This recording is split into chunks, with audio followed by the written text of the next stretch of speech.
খানা খাই আমরা কি জন্য কন্ত? এক ক্ষুধা নিবারণ। পেট বললে কি হয়? ক্ষুধা নিবারণ হয়। মূল টার্গেট হলো ক্ষুধা নিবারণ। তো ক্ষুধা নিবারণ করলে সাথে সাথে পেটও ভরে, ঠিক না?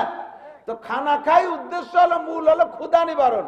এই ক্ষুধা নিবারণ হয় দুই পদ্ধতিতে। একটা হলো দামি দামি খানা, ইলিশ, কই, শোল, বল, আই, মুরগি, তারপরে খাসি, গরু ইত্যাদি 20-22 প্রকারের দামি দামি খানা পাকাইয়া লাস্টে যাইয়ে রসমালাই, পায়েস, দুধমালাই, রসগোল্লা ইত্যাদি খাইছেন, বোতল খাইছেন 3-4 প্রকার, খাইয়ে পান খাইয়ে ঘেড় ঘেড় করে ঢেক সারতেছেন।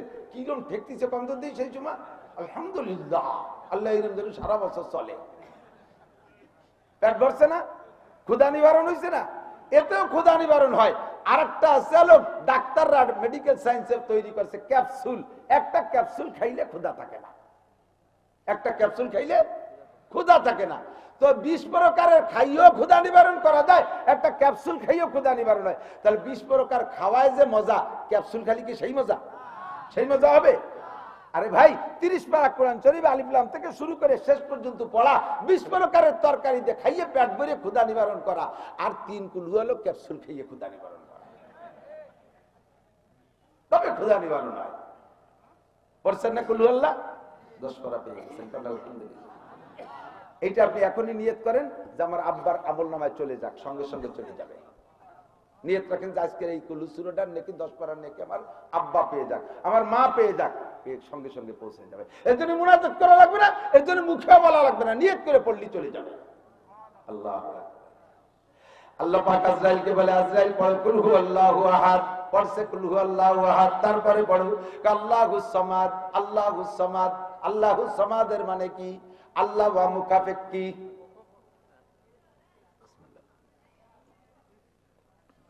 আল্লাহ কাহারো কাছে ঠেকা, কথা কয় না। ইংরেজিতে কয় এস্টাবলিশড। সমাদের মানে কি? কন্যা এস্টাবলিশড। এস্টাবলিশড মানুষে নিজেরা নিজেরা এস্টাবলিশ দাবি করে, আই এম এস্টাবলিশড। আমি আবার ইংরেজিতে আলিফও যাই না, ভুল হয়ে গেলে এবারে কই দিয়ে আমি এস্টাবলিশড।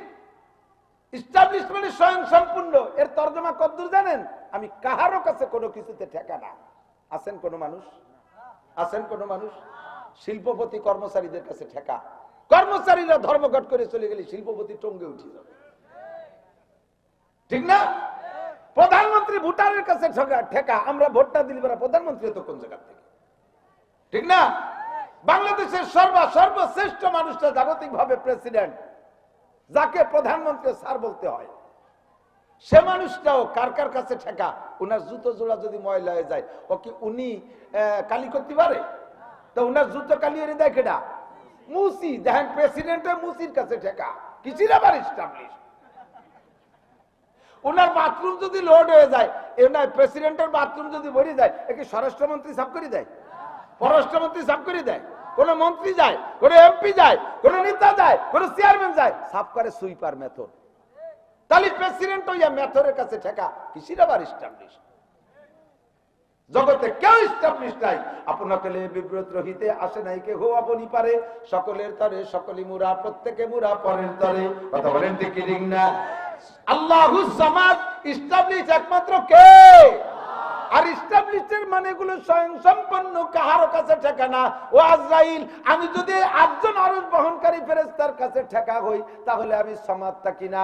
তোমরা কি মনে করো এই 8 জন আমাকে উঁচু করে রাখছে বিদায় আসি, ওরা ছেড়ে দিলে আমি হুড়মুড় করে ভেঙে চুরে পড়ে যাব? আমি তো এমন ক্ষুধা না যে বছরে একবার রং উঠে যায়। সিবগাতাল্লাহি ওয়ামান আহসানু মিনাল্লাহি সিবগা। আমি আল্লাহর রং আছে, তবে আমার রং ডিসকালার হয় না। তোমার বিল্ডিং এর রং বছরে বছরে ডিসকালার হয়। তোমরা যাদের ইবাদত বন্দেগী করো, বছরে বছরে রং নষ্ট হয়ে যায়। বিদেশ থেকে বাহিরে থেকে মিস্ত্রি আইরা তোমাদের মাবুদের গায়ে রং দেয়া লাগে, নইলে তারা ডিসকালার হয়ে যায়। বছরের শেষে তোমরা যাদের ইবাদত করো, তারা দুর্বল হয়ে পড়ে, পিছন দিয়ে বাঁশ ভরে দিয়া এদিক ওদিক বাঁশ দিয়ে ফিন্নে বাঁধা ঠেয়ায় রাখা লাগে, নইলে তোমাদের মাবুদ চিৎকার হয়ে পড়ে যায়। আমি আল্লাহুস সামাদ, আমার আরো উঁচু করে রাখতে বাঁশ বাঁধানো লাগে না, বহনকারী 8 জন লাগে না। আমি আল্লাহুস সামাদ, আমি আমার অবস্থা নেই অটল। কাজেই আজরাইল সময় অপেক্ষা করো না, তাড়াতাড়ি 8 জনের জান বের করে দাও। আজরাইল বুকের পর হাত দিয়া 8 জনের জানটা নিয়ে আল্লাহর কাছে জমা দিয়ে দেবে। ও 8 জন শেষ। এবার আল্লাহ বলবেন আল আনমা বাকিয়া, এখন কিরা কিরা আছে রে আজরাইল? কয় আনা বা আনতা। আল্লাহ আর শেষ মে আমি আর তুমি আছি, এই 2 জন। এবার আল্লাহ বলবেন আজরাইল তোমার জানটা আমার কাছে দাও। এমন একটা চিৎকার মারবে আজরাইল, আমারও কি আজকে মরতে হবে? বলে হ্যাঁ তোমারও মরতে হবে। কেন আল্লাহ আমার মরতে হবে? আল্লাহ পাক বলবেন তুমি কুরআন শরীফের আয়াত পড়ো, কুল্লু নাফসিন যায়িকাতুল মাউত। আল্লাহ পাক পড়তে বলবেন, আজরাইল পড়বেন। কয় বলো তরজমা কি? কয় সমস্ত প্রাণী মরণশীল। ও আজরাইল তোমার কি প্রাণ আছে না? তুমি প্রাণীর বাহিরে। জি আল্লাহ আমিও প্রাণী। কয় যদি আমার আয়াতকে সত্যায়িত করতে হয় তাহলে একজনও থাকতে পারবে না, তোমারও জান আমার কাছে জমা দিতে হবে। আজরাইল কয় আল্লাহ আমি তো সবাইরে মারছি, আমারে মারবে কে? আল্লাহ কয় তোমারে তুমি আত্মহত্যা করবা, তোমার জন্য শুধু আত্মহত্যা জায়েজ। আমার কাছে তো রিভলভার পিস্তল নাই, আমি রিভলভার পিস্তল নাই, কি দিয়ে আমারে মারবো? গলায় দড়ি নেবো না বিষ খাবো, কিভাবে মারবো? আল্লাহ কয় তোমার টুক তুমি করো, বাকিটুক আমি করবো। তুমি বুকের উপরে হাত মাইরা মুট করিয়া হাতটারে এমন টান করবা, হাতে বুকের থেকে সরানোর সঙ্গে সঙ্গে খেলা হয়ে যাবে। আজরাইল যখন বুকের উপরে হাত মাইরা হাতে মুট করে টান মারবে, ওয়াইদা আরাদা শাইআন আইয়াকুলা লাহু কুন ফায়াকুন, আল্লাহ পাক তখন আজরাইলকে মারার জন্য একটা মেশিন ব্যবহার করবে। মেশিনটা 2 হরফে একটা মেশিন, কাপনুন পেশকুন, কাপনুন পেশকুন। আল্লাহ তখন বলবে কুন মাইয়িতা, আজরাইল তুমি মরে যাও। আজরাইলের হাতের ভিতরে তার জানটা বেরিয়ে আসবে। আজরাইলের যখন জান বের হবে এমন একটা চিৎকার মারবে, ওই সময় যদি সারা দুনিয়ার প্রাণী বেঁচে থাকতো, আজরাইলের মুখের এই বিশাল আওয়াজে সমস্ত প্রাণী স্ট্রোক কইরা কলজা ফাইটা মারা যেত। সব শেষ, কুল্লু শাইইন আলিকুন ইল্লা ওয়াজহুল্লাহ, সব শেষ। বাকি আছে কে? আরে জোরে কও কে? বাকি কেউ থাকতে পারবে না। চেয়ারম্যান বলো, মেম্বার বলো, এমপি বলো, মন্ত্রী বলো। আল্লাহু আকবার। कैसे कैसे ताजदारा बादशाह चल गए, कैसे कैसे ताजदारा बादशाह चल गए, ओ खजीना बाला खाना शान शौकत क्या हुए, कैसी कैसी खूबसूरत रानियों शाहजादियां तन बदन सब गल गई, शेकलो सूरत क्या हुई। কত বড় বড় সুন্দরী রমণী চলে গেল। ও আমার মা বোনরা পর্দার আড়ালে লক্ষ্য করো, তুমি কতটুকু স্বর্ণ ব্যবহার করো, সারাটা শরীরকে স্বর্ণ দিয়ে মোড়াই করে রেখেছে। বড় বড় রাজা বাদশাদের স্ত্রী তারাও কিন্তু নাই, মাটির সাথে মিশে গেছে। কত বড় বড় শান রাজা বাদশা, একজন নাই, সবই চলে গেছে। আমার আপনার মরা লাগবে কি লাগবে না? কবে কবে জানেন নাকি? 1.5 তারিখ। 2টা কিয়ামতের ডেট আল্লাহ কয় নাই। এদিক কয়টা কিয়ামত? একটা হলো ইন্টারন্যাশনাল কিয়ামত, আর একটা হলো পার্সোনাল কিয়ামত। 2টাই কিয়ামত। 2টা কিয়ামতের ডেট আল্লাহ জানায় দেয় নাই। একটা হলো আন্তর্জাতিক কিয়ামত, যেদিন গোটা দুনিয়া ধ্বংস হবে, এইটা কবে হবে তাও আল্লাহ জানায় দেয় নাই।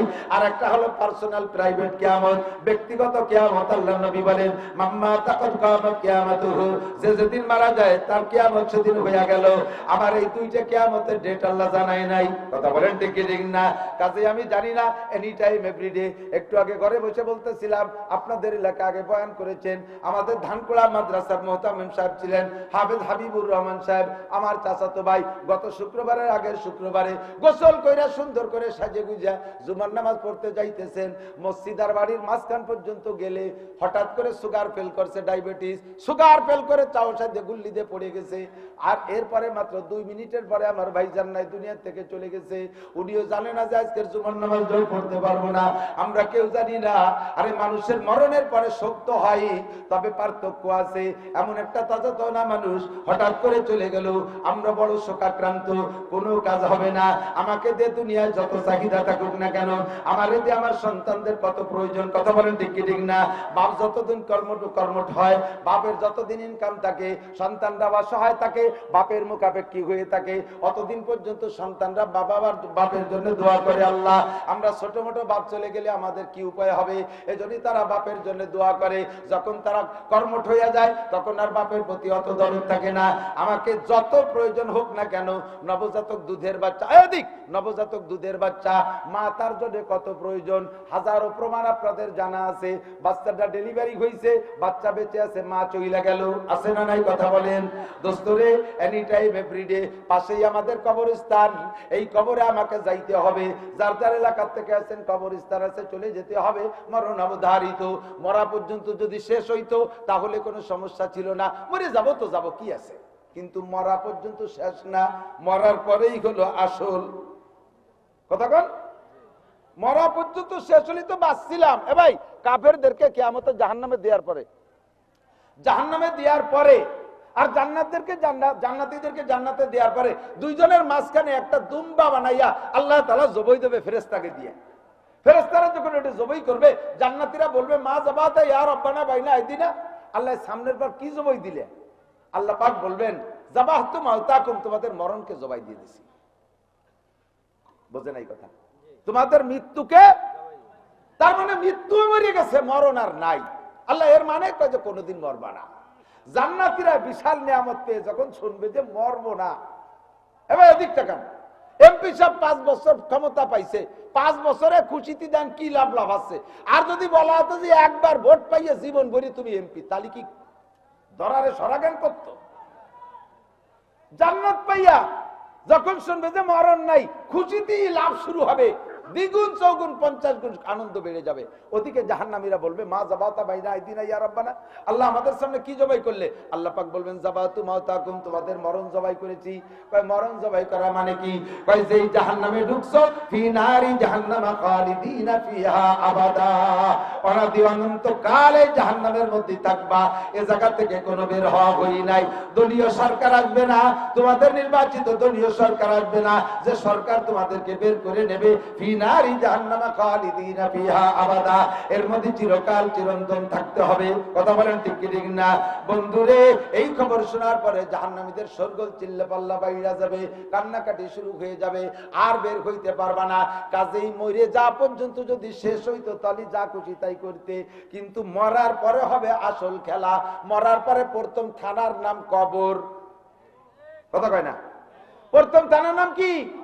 এ ভাই, কবরের রিমান্ড, কবরই প্রথম থানা।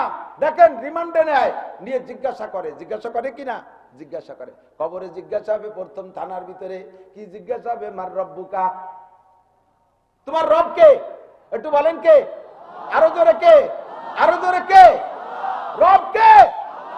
শুধু মুখে রব বলেন, জীবনে বোঝেন না রব কারে কয়। এ টু জেড, যেখানে যা যাকে যেমন দরকার তাকে তেমন দিয়ে লালন পালন করে যিনি, তিনি হলেন রব। এটা আল্লাহ ছাড়া কারো দ্বারা সম্ভব। নবজাতক দুধের বাচ্চা, তারে যদি মার মতো গোস্ত রুটি খাতি দাও, কি বাঁচবে? ওর জন্য দুধ লাগবে, দুনিয়ায় দুধ থাকতেও পারে নাও পারে। আল্লাহ তাআলা ফিডার ফিলাক্স করে তার মায়ের স্তন দুটিকে সুন্দর করে দুধে ভরে দিয়েছে। মুরগিতে খুদ খায়, মুরগির বাচ্চা ডিমিতে বেরোয় 3 মাস দুধ খায়। কথা কয় না? মুরগির বাচ্চা ডিমিতে বেরোয় মাস 3 দুধ খায় না? তার মাও খুদ খায়, সেও খুদ খায়। তাহলে তুমি মাও ভাত খাও, তোমারটা পয়দা ই ওই ভাত খাবে, তারে দুধ দেওয়া হবে না, বাঁচবে না। তেপলে রাগার না দেখি বার যায় শির, তেপলে মিসকিন রা আজানান মুরতাকির, চার পারা কদরে তাকত বারেনে, বরজঈফা কদরে হিম্মত কারেনে। যার জন্য যেমন যা কিছু দরকার সবকিছু আল্লাহ অ্যারেঞ্জ রাখছে কি রাখে নাই? লম্বা হয়ে যাচ্ছে কথা, বিদায় আর বাড়তেছি না, সামনের দিক চলে যাই। তাহলে আমাদের স্বীকার করব, কবরের রিমান্ডের জিজ্ঞাসা 1 নম্বরে রব কে, 2 নম্বরে আমাদিনুকা, তুমি কোন ধর্মের মানুষ? আওয়ামী লীগ, বিএনপি, জাতীয় পার্টি, কমিউনিস্ট, কোন ধর্ম? জোর হলো না? যত বড় আওয়ামী লীগের নেতা, আওয়ামী লীগ কইলে কিন্তু ভাষার সামলা থাকবে না। বিএনপি হইয়া বিএনপির পরিচয় দিলে পাশার সামলা থাকবে না। ও জায়গা দিনুকার জিজ্ঞাসার জবাবে বলতে হবে দীনিয়াল ইসলাম। বলেন দীনিয়াল ইসলাম। আমার ধর্ম, ও যুবক তোমার ধর্ম, যুবতীর ধর্ম, বুড়োর ধর্ম, আমলিগীর ধর্ম। আমলিগীর নেতা যদি মরার সময়, আমলিগীর সমর্থক মরার সময় কলেমা পড়ে মরতে পারে, বিনা হিসাবে জান্নাতি। বিএনপির লোক যদি কলেমা পড়ে মরতে পারে, বিনা হিসাবে জান্নাতি। আমার কে সাথে কোনো গ্যাঞ্জাম নাই। গত রাতের মাহফিলে বঙ্গবন্ধু গোষ্ঠী শুধু দোয়া দিতেছি, বেসতে চলে যাক, জিয়াউর রহমানের বংশ ধরে দোয়া দিতেছি, বেসতে চলে যাক, তাতে আমার কি? নরেন্দ্র মোদী কলেমা পড়ে বেসতে যাক, তাতে আমার কি? ওয়াংশাং সুচি কলেমা পড়ে বেচতে যাক, আমার লস আছে? ওকে আমার বেচতে যাবে নাকি? ওর নামেটাও যাবে, আমার কি তাতে? তারে যদি সাইদি সুচি কলেমা পড়ায় বেচতে পাঠাতে পারি, আমার লাভ আছে। দুনিয়ার থেকে যে মরে গেছে সে বড় অসহায়। কোন এ দল ও দল সে দল যে দলই হোক না কেন, রাজনৈতিক নেতা, আরে ভাই মুসলমান কে আর কাফের কে আপনি জানেন না? সেদিনকে একজন পুলিশ এসআই আমারে বলতেছে, হুজুর আমরা আমাদের ওসি এবং এসআই লেভেলের যারা অফিসার আছে জেলার ভিতরে, এসপি স্যার আমাদেরকে দাওয়াত দিয়েছে, এসপি অফিসে আমাদেরকে একটা মিটিং হচ্ছে। মিটিং হইতে হইতে জোহরের আজান দিয়ে ফেলাইছে। এসপি সাহেব হিন্দু। এসপি সাহেব যখন আজান শুরু হয়েছে, সঙ্গে সঙ্গে এসপি সাহেব মাইক বন্ধ করে দিয়ে বললেন, আজান হয়েছে, জবাব দেন, মুসলমান যারা নামাজ পড়তে যান। উনি মাথা নিচু করে বসে রয়েছে, কিন্তু মুসলমান অফিসার যারা ওসিএস এসআই এএসআই যারা আছে সবাই কুটকুট করে, কেউ মোবাইল চালাচ্ছে, কেউ কথা করছে। 3-4 শব্দ চলে যাওয়ার পরে এসপি সাহেব মারছে ধমক, আমিয়া কিসের মুসলমান আপনি? আপনার আজান হয়, আমি পড়েছি আপনাদের কিতাবে আজানের জবাব দেওয়া ওয়াজিব। আমি আজানের জবাব দেওয়ার জন্য বন্ধ করে দিছি, আপনারা বসে বসে মোবাইল করেন আর কথা বলতেছেন আর সিগারেট ধরাইছেন। আমি আজানের জবাব দিছি। এসপি সাহেব বলে, আমি আজানের জবাব দিচ্ছি, আপনাদের কারণে আমি জবাব দিতে পারি। হিন্দু এসপি, সে আজানের জবাব দিচ্ছে, মুসলমান জানে না। আরে ভাই, আপাতত তারা দেখতেছি হিন্দু, ও কি ভিতরে ভিতরে কাম সারিয়ে নিছে নাকি তার ঠিক কি? কাজী কেউ আমার অত তাড়াতাড়ি কাফের ফতোয়া দেওয়ার দরকার নেই, অত তাড়াতাড়ি কাফের ফতোয়া দেওয়ার দরকার নেই।